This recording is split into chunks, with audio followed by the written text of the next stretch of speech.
नमस्कार, India news 53 के तमाम दर्शकों का स्वागत है। आइए नजर डालते हैं आज दिन भर की खास खबरों पर। जिले के किसानों की ज्वार एमएसपी पर नहीं खरीद किए जाने से परेशान किसान अब कम दामों पर अपनी फसल बेचने को मजबूर है। जिले का अन्नदाता एक लंबे समय से अपने खेत में उगाई गई ज्वार को लेकर परेशान है। सोसाइटियों से कर्जा लेकर जहां किसानों ने ज्वार उगाई है, वहीं उनके सामने अब कर्जा चुकाने के लिए कम दामों पर अपनी उपज को बेचना मजबूरी बन गई है। जिले में एमएसपी के तहत ज्वार की खरीदी अभी तक नहीं की गई। यदि किसान ज्वार बेचने जाता है तो उसकी ज्वार में अधिकारी मापदंडों का हवाला देकर खरीदी करने से इनकार कर रहे हैं, जिससे परेशान होकर अब किसानों को अपनी सोने के समान फसलों को मिट्टी के दाम बेचना पड़ रहा है। जहां एमएसपी से 2500 रुपए तक ज्वार खरीदी जानी है, वहीं किसानों को 1150 रुपए तक ही ज्वार बेचना उनकी मजबूरी बन गई है। अब किसान असमंजस स्थिति में है कि करें तो क्या करें। एक और सरकारी खरीदी किसानों के लिए गले की हड्डी बन गई है, जो निगली जाए ना उगली जाए। इसलिए बुरहानपुर जिले का अन्नदाता सरकारी कार्यालयों के चक्कर लगाते लगाते इतना थक चुका है कि अपनी फसलों को कम दामों पर बेचने को भी तैयार हो गया है। ज्वार को लेके ज्वार अभी एमएसपी पे नहीं बिक रही है और यहाँ का जो मार्केट रेट है वो अभी 1100 से तो 1160-70 तक बस जा रहा है। और किसान इसलिए परेशान है कि बस उसको अभी मजबूरी ये है कि पैसे की ज़रूरत है। अभी चना वगैरह जो दूसरी फसल वो ये खरीफ की, उसमें उसको पैसा लगने वाला, तो उसको मजबूरी में उसको बेचना ही पड़ रहा है उसका माल। कितनी ज्वार लाई थी आपने? करीबन 40 कुंटल के लगभग। एमएसपी से क्या रेट है? और एमएसपी का तो मेरे ख्याल से कितना 2500 के ऊपर है कुछ, मतलब 50% से ज़्यादा। 50% से भी मतलब ज़्यादा का नुकसान हो रहा है। कौन से गांव से लाए थे? बादरपुर। नगर एवं ग्राम निवेश विभाग द्वारा जिले के विकास का प्रारूप ड्राफ्ट 2031 तैयार कर लिया गया है, जिसकी एक प्रति संयुक्त कलेक्टर कार्यालय में दावे और आपत्तियों के लिए चस्पा कर दी गई है। साल 2031 तक विकास के लिए नया ड्राफ्ट तैयार किया गया है। इसे अमृत योजना की गाइडलाइन अनुसार बनाया गया है। शहर का दायरा बढ़ाया जाएगा। वहीं विकास योजना में 14 से ज्यादा ग्राम पंचायतों को भी शामिल करने का प्रस्ताव है। परकोटे के भीतर चल रहे पावरलूम और अन्य उद्योगों को अनियंत्रित शिफ्ट किया जाएगा। इसमें हर क्षेत्र में विकास की संभावनाएं और सुविधाएं बढ़ जाएंगी। नगर और ग्राम निवेश विभाग ने ड्राफ्ट तैयार कर इसके लिए दावे आपत्तियां बुलाई है। 30 दिन में मिलने वाली दावे आपत्तियों पर जिला स्तर की समिति सुनवाई करेगी और इसे शासन को भेजेगी। शहर विकास योजना 2021 में 10.23 हेक्टेयर प्रति 1000 व्यक्ति की भूमि उपयोगिता की दर से योजना बनाई गई थी, लेकिन सन 2019 तक 5.55 हेक्टेयर उपयोगी दर के आधार पर ही विकास हो सका। 2031 के लिए तैयार किए गए ड्राफ्ट में प्रति 1000 व्यक्ति की दर से 11.20 हेक्टेयर रखी गई है। इसी के आधार पर पूरी विकास योजना तैयार की गई है। दावे आपत्तियों के लिए संयुक्त कलेक्टर कार्यालय में मानचित्र चस्पा किए गए हैं। बुधवार को जिला पंचायत सभागृह में जिला कलेक्टर प्रवीण सिंह की अध्यक्षता में राष्ट्रीय ग्रामीण आजीविका मिशन अंतर्गत समस्त स्वयं सहायता समूह की एक बैठक संपन्न हुई। राष्ट्रीय आजीविका मिशन विभाग की समीक्षा बैठक जिला पंचायत सभा कक्ष में कलेक्टर प्रवीण सिंह द्वारा ली गई, जिसमें स्व सहायता समूह के खातों को लेकर जानकारी प्राप्त की गई। बच्चों को जो यूनिफॉर्म दिया जाएगा उसके कपड़े की गुणवत्ता को लेकर दिशा निर्देश दिए गए। इस बैठक में राष्ट्रीय आजीविका मिशन के अधिकारियों द्वारा कलेक्टर को सही जानकारी न देने पर कलेक्टर प्रवीण सिंह ने कड़क लहजे में फटकार लगाई और अपना टारगेट पूरा करने के दिशा निर्देश दिए। साथ ही साथ कर्मचारियों को टारगेट पूरा नहीं करने पर शोकाज नोटिस भी जारी करने के निर्देश दिए। बैठक में कलेक्टर प्रवीण सिंह द्वारा जब मौजूद कर्मचारियों से संबंधित जानकारी मांगी गई तो किसी के पास भी अपडेट डाटा नहीं था, जिससे कलेक्टर नाराज हुए। कलेक्टर ने कहा कि टोटल समूह 534 है और अब तक 368 खाते ही खोले गए हैं। पुराने 810 खाते पेंडिंग पड़े हैं, जिस पर कर्मचारियों ने कहा कि 15 दिन में 300 खाते खोले गए हैं। तो कलेक्टर वरिष्ठ अधिकारियों ने आश्चर्य से पूछा, क्या 15 दिन में 300 खाते खोले जा सकते हैं? इस बैठक में खकनार बुरहानपुर के ब्लॉक भवन बनाने को लेकर आवश्यक दिशा निर्देश भी दिए गए। बैठक में विभाग के सभी अधिकारी कर्मचारी मौजूद रहे। प्रदेश के सतना में हिंदूवादी संगठन के नेता पर हुए हमले के विरोध में हिंदू महासभा द्वारा एक ज्ञापन कलेक्टर को सौंपा गया। अखिल भारत हिंदू महासभा के प्रखर राष्ट्रवादी नेता और राष्ट्रीय महासचिव महामंत्री देवेंद्र पांडे पर सतना में उनके निवास पर प्राणघातक हमला धारदार हथियारों से किया गया, जिसमें देवेंद्र पांडे को गंभीर चोटें आई, जिसके विरोध स्वरूप अखिल भारत हिंदू महासभा की जिला इकाई द्वारा एक ज्ञापन राज्यपाल के नाम जिलाधिकारी को सौंपा गया। जिला अध्यक्ष बालिया महाराज ने बताया कि देवेंद्र पांडे जी को जान से मारने के उद्देश्य से उन पर हमला किया गया। इससे प्रतीत होता है कि आगामी नगरीय चुनाव, जिला पंचायत चुनाव को दृष्टिगत रखते हुए हिंदू भारतीय नेताओं को जान से मारकर सरकार से वोटों का ध्रुवीकरण करने के उद्देश्य से हमले किए जा रहे हैं, जिसके विरोध स्वरूप ये ज्ञापन देकर अखिल भारत हिंदू महासभा ने हमलावरों के खिलाफ कार्रवाई करते हुए तत्काल गिरफ्तारी की मांग की है। राष्ट्रीय महामंत्री देवेंद्र जी पांडे जी के ऊपर एक जानलेवा हमला हुआ। कुछ सेकुलरवादी लोग इस तरह की घटनाएं कर और देश का माहौल बिगाड़ना चाहते हैं। इसके पूर्व भी टारगेट बना करके उत्तर प्रदेश में तिवारी जी की हत्या कर दी गई थी।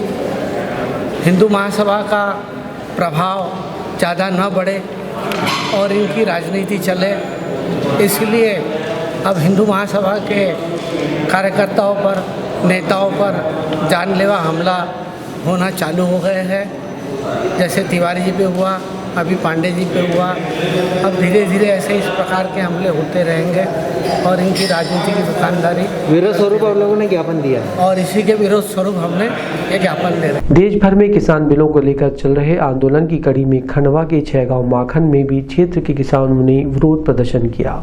एक और जहां देश में केंद्र सरकार द्वारा लाए गए बिल को लेकर कई राज्यों में विरोध प्रदर्शन जारी है, वहीं खंडवा के किसानों ने भारतीय किसान संघ के बैनर तले मुख्यमंत्री के नाम कलेक्टर को सौंपा ज्ञापन।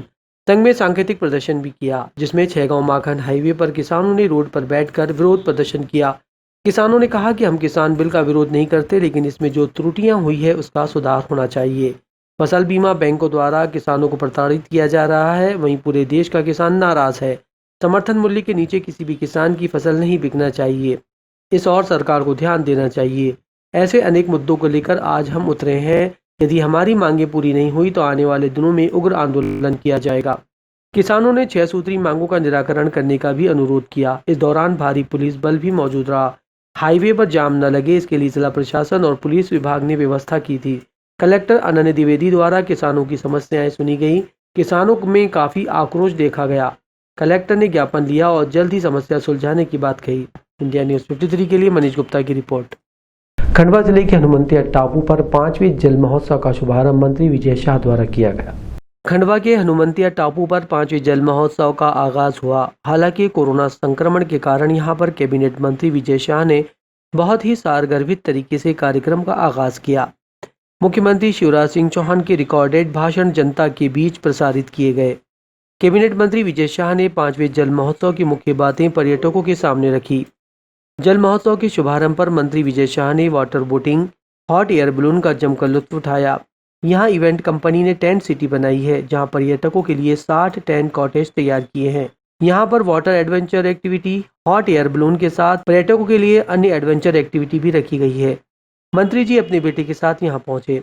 कैबिनेट मंत्री विजय शाह ने कहा कि आने वाले समय में हनुमंतिया के आसपास के इलाके में और भी कई नए टापू हैं, जहां पर्यटन के नए द्वार खोले जाएंगे। इंडिया न्यूज़ 53 के लिए मनीष गुप्ता की रिपोर्ट। आज केवल 5 साल के अंतर में आप देख रहे हैं कि यहाँ दुनिया के लोग आ रहे हैं और सारे जल गतिविधियों के साथ साथ कला की गतिविधियों के साथ साथ एडवेंचर गतिविधियों का भी आनंद ले रहे हैं। मैं फिर आपके माध्यम से भी माननीय मुख्यमंत्री जी का, सरकार का धन्यवाद अदा करता हूँ, विधायक जी की तरफ से भी, और सारे वो हमारे टूरिज़्म प्रेमी लोग हैं उनसे निवेदन करता हूँ कि एक बार ज़रूर हनुमंतिया पधारे और सारी गतिविधियों का आनंद लें। ये नागरबेड़ा के साथ साथ और भी जो टापू है उसकी गतिविधियों को भी हम लोग को बढ़ावा देंगे, क्योंकि बीच में जब 2-3 साल हम लोग बाहर थे तो इसलिए बहुत सारी गतिविधियाँ थम गई हैं, लेकिन फिर से हम लोग उसको बढ़ावा देंगे और जो लोग इंटरेस्टेड होंगे उनको टापुओं के माध्यम से टूरिज्म को विकसित करने का बीड़ा और MOU कराएंगे। खंडवा के जनपद पंचायत कार्यालय में दिव्यांग साइकिल प्राप्त करने के लिए कई वर्षों से चक्कर लगा रहे एक दिव्यांग ने हंगामा कर दिया, जिसके बाद अफसरों ने उसकी जरूरत को जायज मानते हुए उसे तत्काल ट्राई साइकिल प्रदान की। जनपद पंचायत खंडवा पर पहुंचे एक ग्रामीण दिव्यांग जो कई वर्षों से साइकिल के लिए भटक रहा था, लेकिन आज जब उसने जनपद पंचायत में जमकर हंगामा किया तो उसके बाद जनपद पंचायत मुख्य कार्यपालन अधिकारी महेंद्र धनतोरिया तुरंत कार्यालय से बाहर निकलकर दिव्यांग का नाम पूछा और तुरंत साइकिल प्रदान की। दिव्यांग का नाम खमाली लाल पिता बालू, आयु 20 वर्ष बताई गई है, जो 16 किलोमीटर दूर अमरपुरा से पैदल आता था। दिव्यांग बैग में चेन लगाने का काम करता था, लेकिन साइकिल नहीं मिलने के कारण कई वर्षों से भटक रहा था। 8वीं पास होने के बावजूद भी उसे कोई नौकरी नहीं मिली। अपने परिवार को आत्मनिर्भर बनाने के लिए बैग में चेन लगाने का काम करता है। हंगामे की जानकारी जब जिला पंचायत सदस्य रणधीर कैथवास को लगी तो उन्होंने तुरंत जनपद पंचायत मुख्य कार्यपालन अधिकारी से बात की और तुरंत साइकिल उपलब्ध कराए जाने का कहा। दिव्यांग की खुशी का ठिकाना नहीं रहा। रणधीर कैथवास ने कहा, दिव्यांग समाज का वो वर्ग है जिसके साथ न्याय नहीं हो पाया है, जबकि इनकी सेवा में ही ईश्वर की सच्ची भक्ति है। दिव्यांग आर्थिक तंगी के कारण साइकिल नहीं खरीद पा रहा था। पाँव में छाले पड़ गए थे। जैसे ही जानकारी लगी तुरंत मुख्य कार्यपालन अधिकारी से चर्चा कर साइकिल उपलब्ध कराई गई है। इंडिया न्यूज़ 53 के लिए मनीष गुप्ता की रिपोर्ट। ये ख्याली लाल बल्लू है, ग्राम अमलपुरा के निवासी हैं, 80% विकलांग है। इनका व्यवसाय है चेन लगाना, बैग में, शर्ट में, कोट में, पैंट में। विगत 2-3 साल से परेशान थे ट्राइसिकल को लेकर और शासन से आ भी नहीं रही थी। आज 1-2 दिन पहले ही ट्राइसिकल शासन स्तर से आई है और हमारे सीओ साहब के विशेष प्रयास के कारण तत्काल आज सीओ साहब ने इनको ट्राइसिकल प्रदान करी है। इसके लिए सीओ साहब को मैं धन्यवाद देता हूँ। मध्य प्रदेश शासन को बहुत बहुत धन्यवाद देता हूँ। मध्य प्रदेश के मुख्यमंत्री जी को मैं बहुत बहुत धन्यवाद देता हूँ। आगामी नगरीय निकाय चुनाव को लेकर पूर्व मुख्यमंत्री कमलनाथ और सांसद नकुलनाथ छिंदवाड़ा जिले में सक्रिय हो गए हैं और कार्यकर्ताओं में जोश भर रहे हैं। जिला छिंदवाड़ा के मुख्यालय पर शगुन लॉन में कांग्रेसी कार्यकर्ता सम्मेलन आयोजित किया गया। इस सम्मेलन में पूर्व मुख्यमंत्री कमलनाथ और उनके पुत्र नकुलनाथ पहुंचे, जिन्होंने कार्यकर्ताओं में जोश भर दिया। नगरीय निकाय चुनाव के आते ही मध्य प्रदेश के पूर्व मुख्यमंत्री अपनी गृह जिला छिंदवाड़ा में सक्रिय नजर आ रहे हैं। मध्य प्रदेश में कांग्रेस की सरकार बनने के बाद से छिंदवाड़ा नगर निगम क्षेत्र में जितने काम हुए हैं, उन कार्यों की उपलब्धि को लेकर कार्यकर्ता घर घर जाकर कांग्रेस की उपलब्धियों को गिनाएंगे। जिस प्रकार से नगरीय चुनाव को लेकर छिंदवाड़ा नगर निगम के क्षेत्र में कार्यकर्ता सक्रिय हैं, उन्हें गुटबाजी छोड़कर कांग्रेस के लिए काम करना है। सर्वे कराए जाने के बाद जो जीतने के उम्मीदवार होंगे उन्हें टिकट दिया जाएगा। आज जिला मुख्यालय में आयोजित कार्यकर्ताओं की बैठक में उन्होंने ये बात कही। आपसी सहमति से भी उम्मीदवारों को टिकट दिया जाएगा, जहां पर किसी प्रकार का कोई विरोध नहीं होगा। इंडिया न्यूज़ 53 के लिए शेख उबैद की रिपोर्ट। अन्य विभाग में आए, उन्होंने अपने जीवन में कुछ नहीं देखा था, केवल बीजेपी देखी थी। ये अपने प्रदेश का हाल था मई 2018 में। बहुत बड़ी चुनौती थी कि एक नया उत्साह कांग्रेस में आया। निराशा की लहर थी। सब कांग्रेस जन कांग्रेस का झंडा लेके तो खड़े थे। ये मत सोचिएगा हर जिला छिंदवाड़ा है, बाकी जिलों का भी सोचिए। निराशा की लहर थी। झंडा हाथ में था पर मुस्कुराहट नहीं थी। ये हालत थी उस समय। तो ये चुनौती मैंने स्वीकार करी और इस चुनौती को स्वीकार करते हुए मेरे पास कम समय मिला छिंदवाड़ा के लिए। स्वाभाविक था, मेरे पास भी दिन में 24 घंटे हैं, 25 घंटे नहीं है। हर जिले में कैसे एक नया संगठन भी पैदा किया गया। कई जगह थी कि संगठन ही नहीं था, जिला कांग्रेस कमेटी नहीं थी। चुनाव आया और मध्य प्रदेश की जनता ने फैसला किया